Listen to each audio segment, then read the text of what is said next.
Welcome to the deep dive. Today we're diving into something that's, well, a little unexpected. We're talking dating and politics. Yeah, you don't always see those two together. Exactly. But this Axios poll we're diving into has us wondering if maybe Cupid needs to start checking voter registrations. Interesting. Why is that? Well, get this. It turns out a surprising number of young people say they'd actually hesitate to date a Trump voter. Oh, really? How many are we talking? Hold on to your hats, 43%. It's almost half. I mean, it makes you think, right? Wow, that is a significant chunk. Yeah. It really highlights how much weight political affiliation carries these days, even in our personal lives. For sure. And it gets even more interesting when you compare that to the number who said they wouldn't date a Kamala Harris supporter.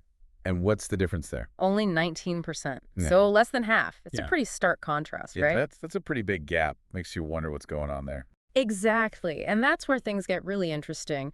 Robert F. Kennedy Jr. Yeah, that RFK Jr. was actually featured in this article, and he had some thoughts on these findings, strong ones. Oh, I bet he did. What's he saying? Basically, he's suggesting that this difference in tolerance levels, being okay with dating someone with different political views, reflects a broader trend. Interesting. Go on. Well, he seems to be implying that Democrats might be less tolerant than Republicans when it comes to accepting people who hold different political views. And what's his evidence for that? He doesn't really get into specific examples in the article, but he uses some strong language to describe what he sees happening within the Democratic Party. Like what? He throws around words like tribalism and even insidious orthodoxies. He paints a picture of Democrats becoming more rigid in their thinking and less open to engaging with opposing viewpoints. Oh, wow. He's really going there. It almost sounds like he's suggesting your political affiliation is becoming a bigger part of your identity than, say, your taste in music or movies. Kind of, yeah. And it's impacting our ability to connect with each other on a basic level. That's a pretty serious claim. Right. It's not just a difference of opinion. He's saying it's creating real division. He even uses terms like vitriol and poison to describe the state of political discourse. Yeah, pretty intense. Yeah, but he does acknowledge that there's anger on both sides. It's not like he's letting Republicans off the hook entirely. Okay, so if both sides are angry, what's the difference? Well, this is where it gets even more interesting. He then goes on to link this whole tolerance thing to something pretty unexpected. Critical thinking skills. Critical thinking. How does that tie in? He seems to be suggesting that maybe, just maybe, Republicans and conservatives are more prone to critical thinking these days. Wow, that's a bold statement. Totally. And to be fair, the article didn't present any data or studies to back up that claim. It's more like his personal observation. I see. So it's more of a thought-provoking idea than a hard-hitting fact? Right, exactly. But that's what makes this whole thing so fascinating, right? It gets you thinking. It definitely does. Whether you agree with his conclusions or not, RFK Jr.'s comments raise some interesting questions about how we form our political beliefs, the role of groupthink, and whether certain ideologies might be more open to challenging the status quo. Lots to unpack there. It's funny, right? We started with this whole dating poll thing, but it's really making us think about some bigger issues here. It really is. Yeah. I mean, this isn't just about who's swiping left or right on Tinder, is it? This gets to the heart of how we relate to each other as human beings, especially in our current political climate. Right. Like, imagine letting someone's political beliefs completely overshadow everything else about them, their personality, their interests. Exactly. And that's where RFK Jr.'s comments about tribalism really hit home, don't they? It's like we're so quick to put people into boxes based on their political affiliations. Totally. And once they're in that box, it's like we already have all these assumptions about them, good or bad. And that's the danger, isn't it? We stop seeing the individual and start seeing this caricature of what we think that political label represents. It's like we're creating these echo chambers, even in our dating lives, surrounding ourselves with people who already agree with us and avoiding anyone who might challenge our views. And that's actually been backed up by research. Studies have shown that political polarization is increasingly affecting where people choose to live, who they choose to befriend, even how they consume information.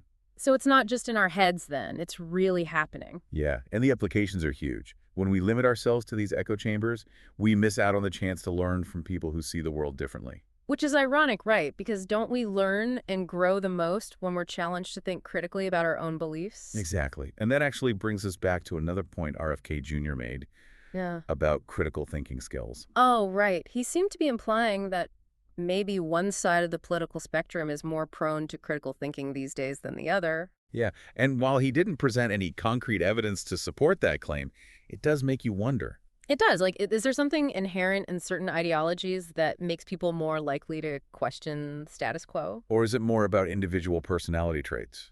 Are Mm. some people just wired to be more curious and open-minded, regardless of their political beliefs? It's like a chicken or the egg situation, right? Like, which came first, the critical thinking or the political ideology? Maybe it's a bit of both. But regardless, it highlights how important it is to cultivate that sense of intellectual curiosity, no matter what your political leanings might be. Totally. Because blind allegiance to any party or ideology without any critical thinking involved can be just as limiting and unproductive as, just dismissing opposing viewpoints outright. Absolutely. And that's really the key takeaway here, isn't it? It's not about abandoning your beliefs, but rather being open to examining them, understanding the nuances of complex issues, and being willing to engage in respectful dialogue, even when, and maybe especially when, it's difficult. And who knows? Maybe if we can start to approach our political differences with a little more curiosity and a little less judgment, we might actually find that we have more in common than we think. Now, wouldn't that be something? It would. Okay, so we've covered a lot of ground here. We've gone from dating apps to echo chambers to the importance of critical thinking, all because of a simple poll about dating preferences.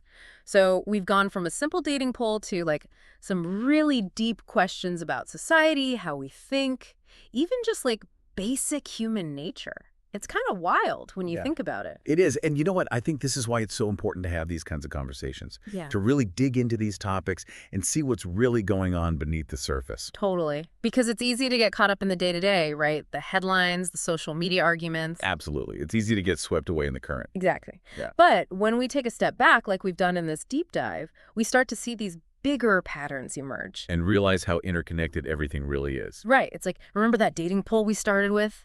What about political preferences and dating? Yeah.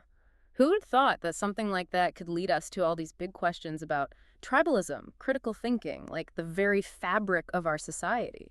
It's like holding up a prism to the light. Suddenly, you see all these different colors and facets that were always there, just hidden. And that's the beauty of it, right? It's not about finding easy answers or saying one side is right and the other's wrong. It's about embracing the complexity, the nuances, all those different perspectives. Absolutely. So, all this said, where do we go from here? Like, how do we actually bridge these divides and break free from those echo chambers we talked about? That's the million-dollar question. Honestly, I don't know if there's one easy answer, but I think a good place to start is with curiosity. Instead of writing someone off because of their political beliefs, what if we took a time to actually listen, try to understand where they're coming from?